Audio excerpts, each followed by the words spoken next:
Chapter 30 Vision of Perfection. Eragon twisted under the blankets, reluctant to open his eyes. He dozed, then a fuzzy thought entered his mind. How did I get here? Confused, he pulled the blankets tighter and felt something hard on his right arm. He tried to move his wrist. It zinged with pain. The Eagles! He bolted upright. He lay in a small clearing that was empty save a small campfire heating a stew-filled pot. A squirrel chattered on a branch. His bow and quiver rested alongside the blankets. Attempting to stand made him grimace, as his muscles were feeble and sore. There was a heavy splint on his bruised right arm. Where is everyone? He wondered forlornly. He tried to call Saphira, but to his alarm could not feel her. Ravenous hunger gripped him, so he ate the stew. Still hungry, he looked for the saddlebags, hoping to find a chunk of bread. Neither the saddlebags nor the horses were in the clearing. I'm sure there's a good reason for this, he thought, suppressing a surge of uneasiness. He wandered about the clearing, then returned to his blankets and rolled them up. Without anything better to do, he sat against a tree and watched the clouds overhead. Hours passed, but Brom and Saphira did not show up. I hope nothing's wrong. As the afternoon dragged on, Eragon grew bored and started to explore the surrounding forest. When he became tired, he rested under a fir tree that leaned against a boulder with a bowl-shaped depression filled with clear dew water. Eragon stared at the water and thought about Brom's instructions for scrying. Maybe I can see where Saphira is. Brom said that scrying takes a lot of energy, but I'm stronger than he is. He breathed deeply and closed his eyes. In his mind, he formed a picture of Saphira, making it as lifelike as possible. It was more demanding than he expected. Then he said, Droma Copa, and gazed at the water. Its surface became completely flat, frozen by an invisible force. The reflections disappeared and the water became clear. On it shimmered an image of Saphira. Her surroundings were pure white, but Eragon could see that she was flying. Brom sat on her back, beard streaming, sword on his knees. Eragon tiredly let the image fade. At least they're safe. He gave himself a few minutes to recuperate, then leaned back over the water. Roran, how are you? In his mind he saw his cousin clearly. Impulsively he drew upon the magic and uttered the words. The water grew still. Then the image formed on its surface. Roran appeared, sitting on an invisible chair. Like Saphira, his surroundings were white. There were new lines on Roran's face. He looked more like Garrow than ever before. Eragon held the image in place as long as he could. Is Roran in Therinsford? He's certainly know where I've been. The strain of using magic had brought beads of sweat to his forehead. He sighed, and for a long time was content just to sit. Then an absurd notion struck him. What if I tried to scry something I created with my imagination or saw in a dream? He smiled.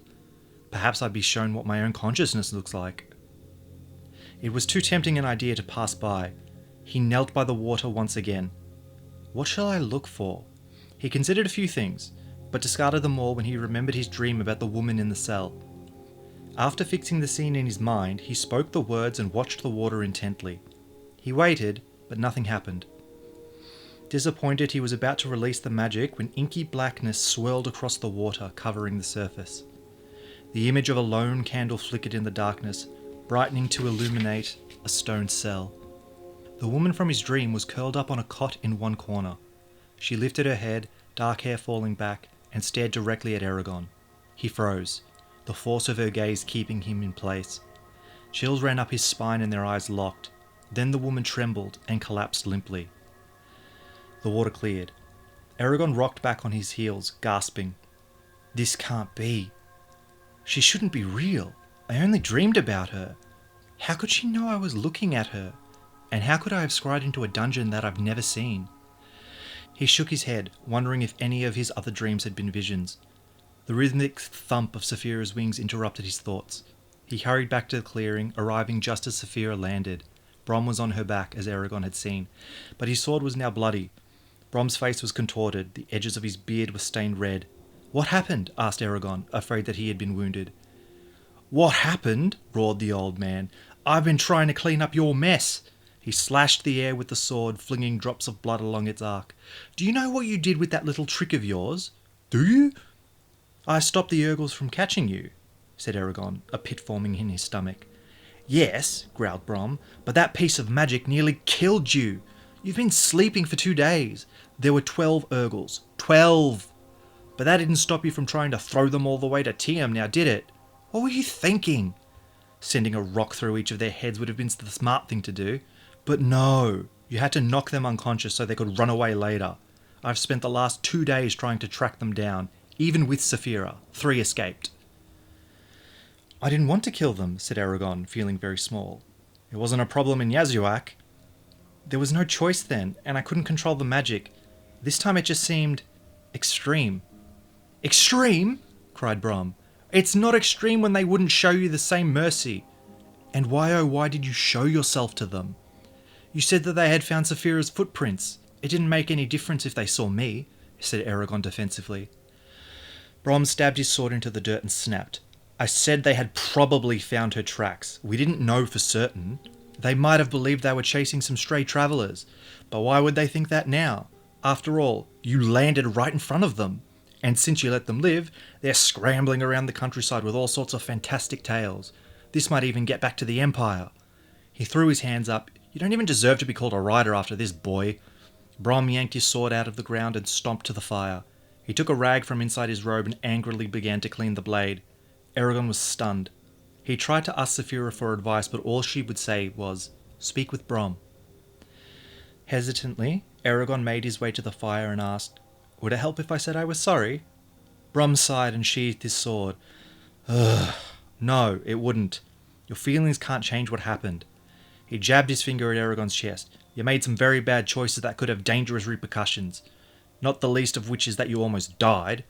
Died, Eragon! From now on, you're going to have to think. There's a reason why we're born with brains in our heads, not rocks." Eragon nodded, abashed.